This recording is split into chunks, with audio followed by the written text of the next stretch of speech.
across the oceans till we found the American dream. Thank you for inviting us into your home. Once again, my name is Ingrid Lemmy, and this is my show, American Dream. A show about people, their hopes, their dreams, their family heritage, and their pretty neat realities. My guest today is somebody I am very friendly with since many years. Her name is Annemarie Davin. Please help me welcome Annie. My friend Annie. Now, for those who don't know Annemarie Davin, let me give you a little rundown of what Annemarie is doing and the life she is living, and then we're going to discover her life, her story. Okay, Annemarie Davin, she's the founder and publisher of Fame Hampton. That sounds already pretty famous. And executive producer of Fame Hamptons TV. She's also a partner in Sabota Davin Productions, along with her partner Antonio Sabota. Is that sexy guy? That's the sexy guy, Antonio Sabato Jr., yes. I'm laughing because he'll like that you said that. He is an international actor and model. Ms. Davin has a monthly column in Hampton Days magazine and a couple of other publications, and she is the director of special events and promotions for the independent newspapers. Correct. Annie, I love you. I know, I love you too, Ingrid. Annie and I, we met several years ago and we hit it off. She's just one of those natural people, and you just have to like. So, Annie, now, American Dream at Gurney's Inn, overlooking the ocean in Montauk. Nothing like it. It's all about your life. Give me, first of all, a little bit about your family heritage. Okay. Well, my father's side is Irish, from Ireland. I always thought you were Italian. Because I am. On my mother's side, I look like my mother, not really like my father at all. So my mother's side's the Italian side. My grandfather's side goes back to Florence, and my grandmother's side goes back to Sicily. And supposedly there's some building or something like that in Florence with the family name on it. I'm not really sure what they were into. Or if I could even talk about it. No, I'm just teasing. But I don't have to go. Italian.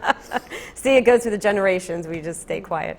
And then on my father's side, my dad always said that we were mostly Irish and that we only have enough Welsh that would fit like in your pinky. And I did background research on Ancestry.com and found out that my grandmother's side goes there's a lot more from Wales than we even knew. So I think that, it might be like more of like a half Welsh, half Irish. So, but I'd say, Irish Italian. I see. Crazy mix. So that's the reason why you like Italian food, because of Mom.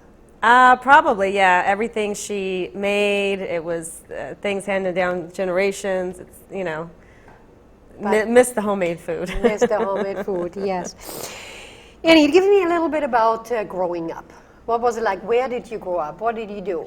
Okay. Well, I was born in Flushing, and then we moved when I was 4 to California because my parents just didn't, they had enough of the East Coast, and we had some relatives out there, they want the sun. This was in the, well, not to age myself, the late 60s.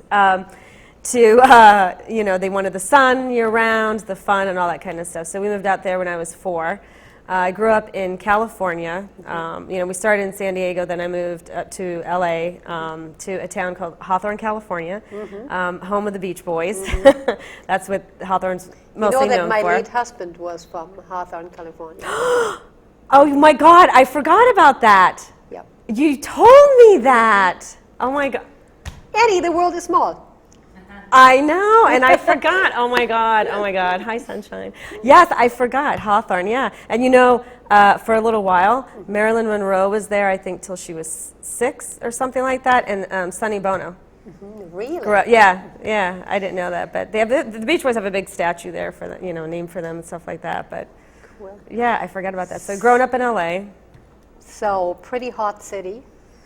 Yeah, actually, the first time I came into Montauk was around Labor Day weekend. I drove in and I see all the cars and the surfboards. It reminded me of growing up there in California. Really? Yeah, I fell in love with Montauk instantaneously. Yes. Well, and Montauk fell in love with Annemarie Davin, no doubt. Everybody knows who Annie is. So Yes, it's no doubt. It's been a long time. You know, I made a lot of friends out here. They started off as clients or customers and then moved on to friendships, you know, and I tell everybody that there's nothing like Montauk, and there's nothing like the people in Montauk. You know, I don't live out here, but I love the community. I love the people. It's, you know, it's my home and my heart. Annemarie Davin, the feeling is mutual. We want to hear about mom and dad. Obviously, eventually you lost. I did. You had a big loss. Yeah.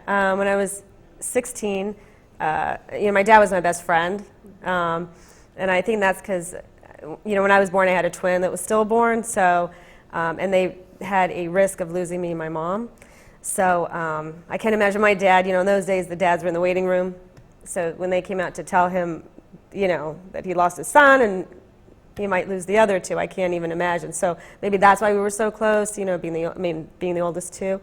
But yeah, so he passed away when I was 16 from a second heart attack, which was very devastating to me because of being, you know, like my best friend. And then, of course, being the oldest, you know, all these other responsibilities, you know, my mom's talking about, oh, I'm putting your name on the mortgage, and, you know, what's a mortgage? I don't know, what is that, you know? So, you know, a lot of, I feel like I grew up overnight, you know, which was a lot. And my mom, when I was 25, she passed away. You know, my dad's was more like a sudden thing, and my mom was like, we knew, because she had cancer. So I actually, I'm kind of laughing just because I'm just thinking about my mom that, you know, I quit my job to take care of her because I knew she wouldn't have wanted a nurse. But my mom had a very sarcastic way about her, which is probably where I get that from her. You know, she wouldn't have liked a stranger coming in and taking care. There's no way that would have happened, you know. So I quit my job because I figured I could get another job, not another mother. So, you know, the remaining 2 months I, you know, took care of her till, you know, till she passed. Till she passed away. Yeah. Yeah, that was definitely a traumatic experience for Annemarie, little Annemarie, or young Annemarie Davin. For a young woman, I shall say. Oh, yeah. And eventually, you had a traumatic accident. I did. Changed a lot in your life. Yeah. But that is something what we are going to talk about after we come back from our break. Okay, sure. Yeah, because Sure. I think that is something we need a little first. Maybe we should have a little drink first. Right, yeah, it's a lot. I don't tell a lot of people, and I can't believe I'm saying it on a show, but now I don't care. I think people should know, so. Yeah. So, okay, guys. On the American Dream Show at Gurney's Inn, overlooking this beautiful ocean, Miss Annemarie Davin. For those who are familiar with the world of publishing on the East End of Long Island, Annemarie is a name in public relations, for sure has a name in public relations, and is doing for a lot of celebrity work. Absolutely. And she also is the producer of Fame Hampton. But we're talking about Annemarie Davin's private life. Right. And obviously you had losses in your life. And at this point, Annie, you were just going to tell us about a very traumatic accident that actually happened. Yeah, back in August 15th, 1997, I remember the exact date. I was working for WBLI Radio in Medford, and it was very strange because, you know, that morning I just felt very different. Like, I really did feel like I know this sounds weird, I felt like I was going to die that day. And I was like, why am I having this feeling, you know? And I have to tell you, I left to get bagels for the salespeople, and there were 2 people that ran red lights that I didn't go. I had a gut feeling. So 2 near misses right there. And this was like only 9 o'clock in the morning at this point. So about an hour later, I had to go up the street to go see a client, get a check, and I kept saying, listen, I was really, I want to come in the afternoon. I don't, I just don't feel right. I just didn't want to go. I had a feeling something was going to happen. But he said, no, I won't be here. You have to do it now. So I went, and and literally it was right up the street, and I was going to make a left into their parking lot. Next thing I know, I didn't even know I got hit. You know, I just heard a big crash and glass breaking, and a kid screaming, which I found out later on was his kid that was in his car, the guy that hit me. And I was in a big 4Runner, those big Toyota 4Runners, and he was in a Dodge Ram, which is bigger, and it like lifted my truck up. But I mean, he hit pretty hard. I mean, my back bumper was touching the back seat. So that's all I remember. And then it was black. It just went to black. And then what happened during that time was everything, I can't explain the fast motion that it was on, but everything was going, you know, like at the speed of light. I remembered the last thing I said to everybody, you know, and then I started thinking, you know, earth versus heaven kind of thing, you know, and then I'm like, what's going on? And it was still just, everything is black at this point. And then all of a sudden I see my birth every second of my life up to that point, you know, but it was so fast. I can't even explain how fast. I still remember, seeing all this. Like a playback. A playback. Every second of my life, but in seconds. But you could take it all in, though, every second. And then I started wondering, what's going on? You know, like, well, where am I? You know, I don't see a light. I don't see, you know, where am I at? And then all of a sudden, this overwhelming feeling came over, and the only way I could explain it is like if you were to submerge yourself in warm water, just all around you. There was nothing negative. It was everything positive, happy, and just the love that was there. I can't even describe it because we don't know it here at all. We don't know it. No matter how much you love your children, your spouse, that's like the pinhead of the love that's over on the other side. You can't describe it. And I was debating back and forth, you know. Okay, now I know where I'm going, you know, and I felt myself going, and I decided to go. You know, I was 28, I think, and I'm just like, you know, I can always come back, I guess, but it was too good of a feeling. I couldn't, you know, and I was thinking like how sad, like my family or my friends, but I was like, guys, I'm sorry, this is too good, I gotta go, you know. And so right when I made that decision, I was going, I hear my mom's voice, which of course, you know, she passed when I was, you know, 25. So all of a sudden I hear her voice saying to me, no, you can't come. She said, you're not done doing what you're supposed to do. And before I could argue with her and say, but, you know, I was back. All of a sudden I'm back in the truck, and, you know, the truck is now gone across the road, it hits the curb, and all these people are running over, you know. And the first thing is someone opened the door and said, are you okay, are you okay? And remember, do you see Ghost? Yes. Okay, remember when he didn't know he was dead? So I didn't know am I here? So I said, I went like this to like, you know, to grab my seatbelt, like to see if it was on. And then I said, can you hear me? Yeah. And he said, yes. And I said, okay. And I just kind of sat there. And then I knew where I was. And I have to tell you, I was angry for a good 2 or 3 months that I was here, that I was back, you know. And that whole thing changed my life because I was so afraid. I had a fear of a lot of things. And now nothing. Que sera, sera. Yes, because someone could come up to me with a gun and I would say, really? What's the worst thing you're going to do is send me to where it's great? Okay, you know, and people are scared when you have no fear. You know, they're kind of freaked out. They look at you kind of like, you know, like, how do you have I don't care. I have no fear about anything. And I also learned that you make your own destiny. You know, how you can make your own, you know, your own things happen for yourself. You know, and so ever since then, I mean, I just, you know. Beautiful story, Annie. Beautiful story. Thank you for sharing that, and of course, with our viewers out there. You're welcome. In television world, tri-state area of New York. Thank you for sharing that. You're welcome. Annemarie Davin, today you are obviously not fearless, that's for sure. Right. But you jumped quite into a couple of situations where you had to jump into the fear. Like, yes. for instance, going in front of a camera. You always wanted to do something in front of a camera, but there is something like an inner dog to overcome, because after all, it is not easy. You know, you're suddenly exposed. Fame Hampton, public relations, working with VIPs, and especially here, Antonio Sabato. By the way, incredibly handsome. How did you meet him?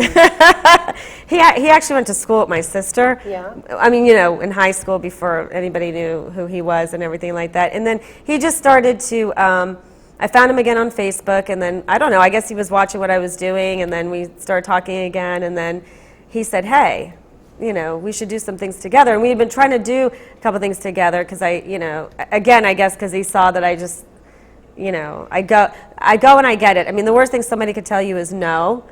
You already have no before you ask the question. So, cool. You know, so yeah. Well, Annie, I have to say, I have seen you a couple of times on television when you do your interviews, or your celebrity Fame Hampton interviews. I tell you what, I think you're natural. And I told me that from the get-go. You did. I think you're pretty good. Thank you. And even when you were still tippy-toeing around and weren't sure, am I going to do this or not, I think you're pretty cool. Well, I have to thank you guys too, because a couple years ago, no, maybe 3 years ago, doing the interviews for the Girls' Night Out. Gave you a little bit of a kick. Gave me a kick, and your comment gave me a real kick. Because you speak the truth. That's what friends are for. That's right. You'll tell me the truth. Good or bad, you'll tell me the truth. Annie, we have to take a break. We have no choice. You know how that goes. Come on, it's I television. I do. Please, we'll be back after these messages.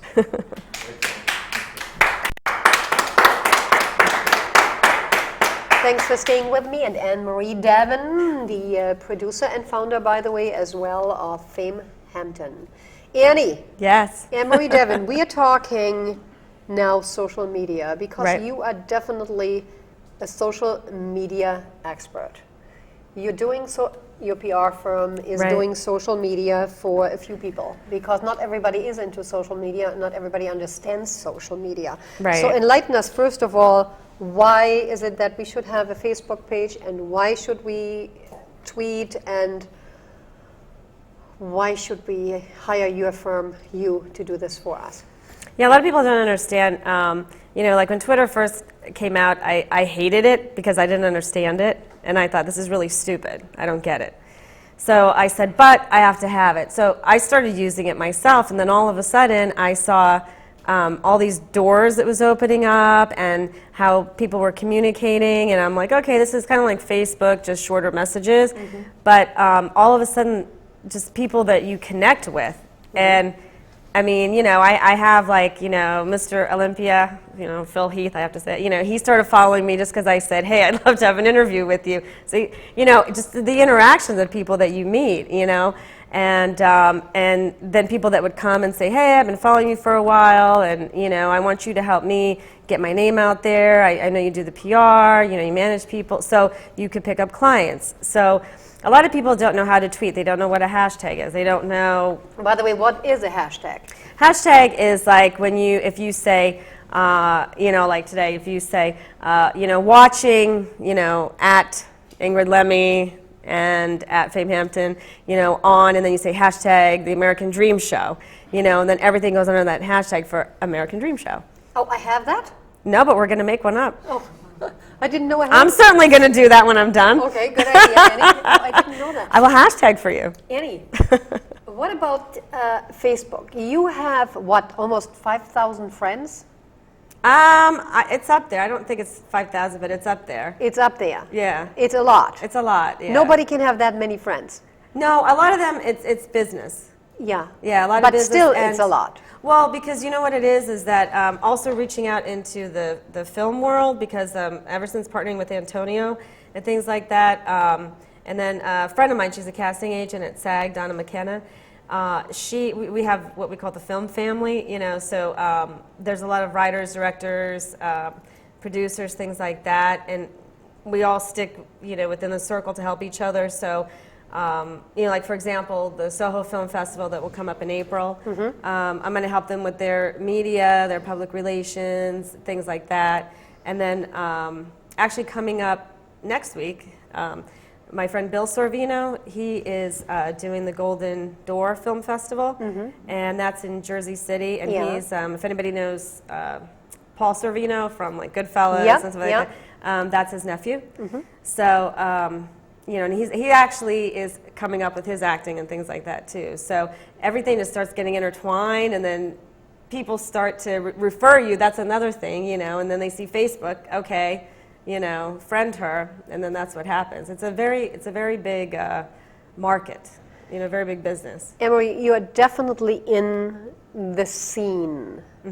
Means I have never met anybody who watches more of these TV shows or celebrity shows than you do. You're always informed, but I guess you always have to be informed. You have to be, yeah. And I try to support everybody. Like, you know, like out here, everybody knows we have our friend, you know, Charlie O'Connell, you know. So like his brother Jerry has a new show. So I'll go on Twitter and I'll tweet about, you know, I don't know Jerry like I know Charlie, but because it's the brother, you know, so you have to support. Everybody gets their fair share. Everybody gets their fair share, and that's why, you know, Fame Hampton, everybody gets their 15 minutes. I would try to promote even things like that if I don't know, or some of the housewives I know. So I just throw stuff out there, and I'll say, you know, oh, who's watching New Jersey Housewives tonight? Oh my God, can you believe? Blah blah blah blah. You know.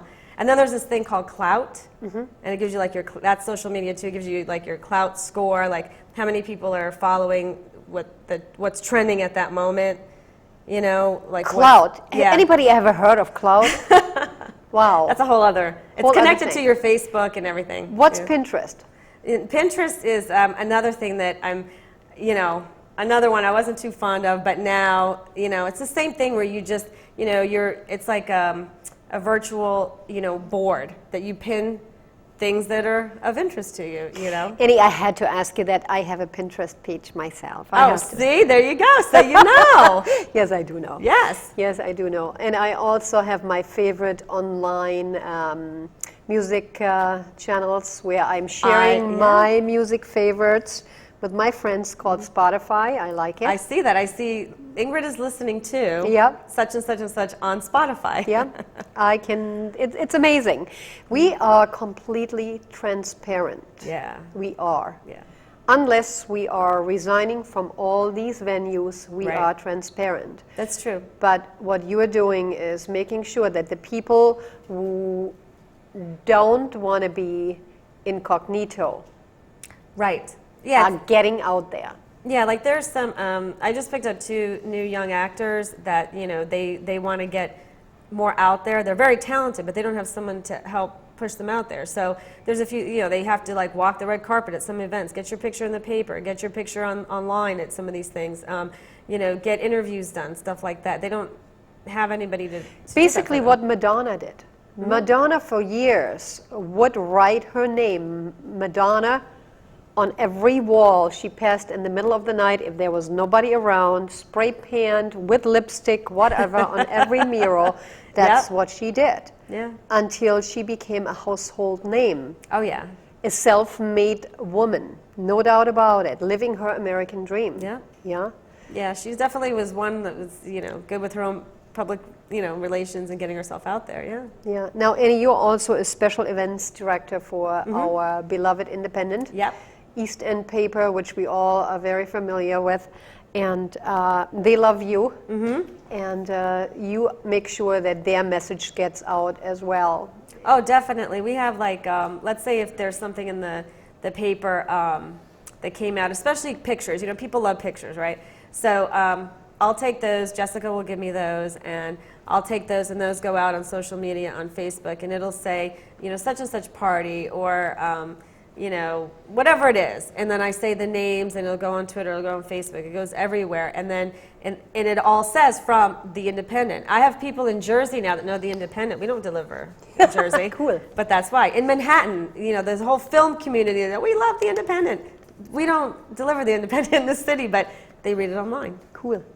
Annemarie Davin, dear friend, it's a pleasure having you today on the American Dream Show here at Gurney's Inn in Montauk. Thank you. For everybody who would like to meet Annie and find her, very simple, Annie, famehampton.com is all what it is.